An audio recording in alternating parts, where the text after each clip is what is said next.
Kalian nggak sih kalau isi RUU TNI itu salah satunya ada penambahan usia pensiun, di mana Bintara dan Tamtama ditambah 2 tahun untuk usia pensiunnya.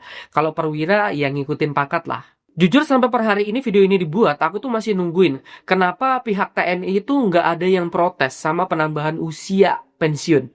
Dari yang masih rancangan undang-undang sampai udah sah jadi undang-undang kemarin hari Kamis. Jadi gini, aturan itu tuh ngebuat TNI usia pensiunnya ditambah 2 tahun. Jam kerjanya ditambah 2 tahun. Tapi kenapa sampai hari ini kok belum ada TNI yang protes? Atau minimal sekedar ngeluh lah. Karena kalau aku ya, ini mah kalau aku, misal aku disuruh lembur, itu aja udah males banget. Apalagi ditambah jam kerjanya 2 tahun. Yang harusnya kalian bisa pensiun hari ini, jadi harus kerja lagi 2 tahun ke depan. Kalau gua mah ogah bre. Serius. Contoh nyatanya nih ya, kalian masih inget nggak sama aksi mogok kerja yang dilakukan petugas kebersihan selama 20 hari di Paris tahun lalu?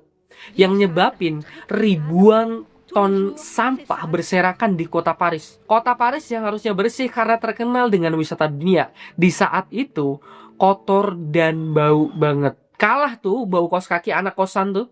Nah penyebabnya pemerintah Paris tuh ngubah aturan pensiun yang semula 62 tahun ditambah 2 tahun jadi 64 tahun. Sama kan kayak yang sekarang terjadi di Indonesia. Usia pensiunnya sama-sama ditambah 2 tahun. Yang ngebedain cuma yang satu petugas kebersihan, yang satu TNI. Cuma kenapa ya TNI kok nggak protes kayak petugas kebersihan di Paris? Apa yang ngebedain? Mereka demo loh, kok kita nggak?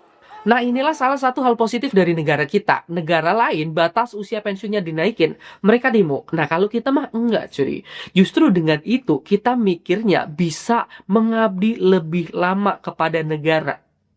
Bukan karena pengen buat bisnis sabung ayam. Bukan gitu ya. Jadi tolonglah warga-warga pikiran-pikiran jeleknya itu dibuang ya. Berpikirlah yang positif supaya negara kita itu maju ya. Tolonglah.